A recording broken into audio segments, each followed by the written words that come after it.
Hey Kalma, it's me, Jepay. For today's ganap nga ay quality time namin ni Bang Nas Jolo, kaya naman papunta kami sa Apo Makalulu para mag-visit. Every Friday nga pala, merong Apo dito sa Angeles, Pampanga na kung saan may mga nagtitinda ng mga damit, pagkain at marami pang iba. Hindi ko na nga na-videohan yung mga iba dyan dahil nga maraming tao. Naalala ko nga nung bata pa ako, pag may mga usong damit or magpapasko na, dito lang kami mamimili. Dahil nga bukod sa marami kang mabibilhan, ay mura pa. Bumili na nga rin pala kami ng papaya dyan dahil nga mura lang at para naman gumanda ang kutis ni Bang Nos. Charot. At ayan na nga, papasok na nga kami sa simbahan para mag-visit na kami kay Apo Makalulu. Kasaya ng Bang Nas King Papaya, excited ng santing kutis. Charot. Bali, bumili na nga pala kami ng kandila dyan at nagdasal na kami. Sobrang sarap sa pakiramdam kapag kinakausap at binibigyan natin ng oras ang Panginoon. Kaya naman kahit gaano pa tayo kabisi sa buhay, wag pa rin nating kalimutan magdasal at magpasalamat sa Diyos. At yun na nga, pagkatapos naming nagdasal, ay sinindian na namin ng aming kandila kasabay ng aming hiling. Dumaan na nga rin pala kami dito sa may Susis Cuisine para bilhan ng pasalubong si Doña Flora. Diyos ko, galit na ata sa akin si ating nasa likod ko. Jepay mahilig-hilig at barya lang ang dimpiamayad no, ay na, charot. Kasakit na palang mag-crib Doña Flora. Buli na pamoy tambat kang susis. Nung alikano salamat na mo ay na. Pagkatapos nga naming naihatid yung palabok ni Doña Flora, ay bay syempre hindi pwedeng walang kainan ng magaganap.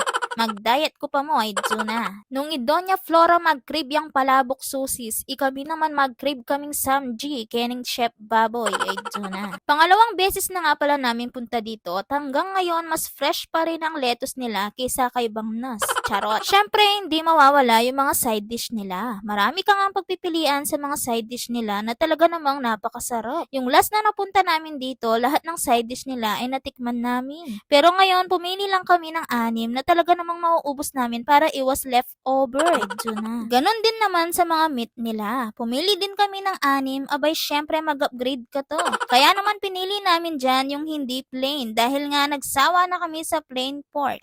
Na. Okay lang naman yon, wag lang ang partner mo ang pagsawaan mo. Charot. Buti na lang kahit mabang na si Jolo ay hindi ko pagsasawaan. Medyo na. At ayan na nga, niluto na nga ni Bang Nas para naman makakain na kami. Kinain ko na nga muna dyan yung mga side dish. Kimchi stew, fish cake, candied potato, seaweed, and cabbage salad. At eto na nga yung pinakahihintay ko. Kumuha na nga ako ng lettuce, beef, at nilagyan ko na nga ng cheese na talaga namang isa sa mga dahilan kung bakit gusto namin kumain dito. Sinamahan ko na nga rin dyan ang kimchi rice, kaya naman sabay-sabay tayong matakam. Medyo na. Kabang mag-voice over kung matatakam ko. Uy, wag ka. Talaga namang hindi pwedeng walang magaganap na kapalpakan. Diyos ko, pati tissue makita kam. Ot kabira may babadyaking sabo. Medyo na. Katula ko pa makin dapat ko. Eto pa si Bang Nas. Papiling-piling pa siya sa sobrang sarap. Diyos ko, lenyo neman nung gagawa kanyan, ginawa niyang chopstick yung food clip. Ay, na. Di naman siguro gutom si Bang Nos, kaya naman pati yung cheese niya sa kamay ay talaga namang di niya pinatawag. Sa mga oras nga na yan, gusto kong itanggi na kasama ko si Bang Nos. Paano ba naman pati tissue sinamol no? Ay, na pati staff may patula kayo. Di ba tulayag ako? Unlimited nga pala yung cheese nila, kaya naman nakailang refill na kami sa sobrang sarap. At yung beef nila na sobrang lambot. Kanyaman. Ay dunang Bang Nas, kay ba't niyang sinamuling tissue, langit ka no. Langit.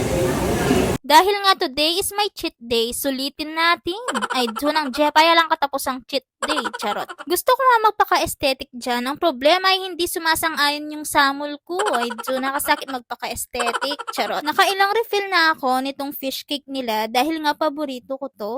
Late na nga pala nilang na-serve itong steam egg, pero okay lang yon, at least umuusok pa naman at makakapagsuob pa kami, charot. Muntik pa ngang makalimutan, buti na lang pinaalala ni Bang Nas. Ot kakabsing lalaki ngay ni, ay na. Len yun naman ng gewa no, kasalese ding sinerve pengo ni, ay na.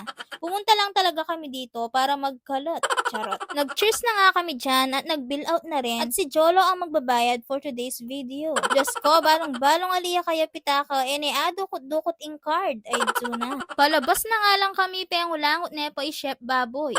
Salamat Chef Baboy, nasira ang diet ni Jepay at naging baboy si Bang Nos, at napagtripan pa nga namin itong height rate nilo. Ayun lang, kalmahan lang ang buhay sa mundong maingay.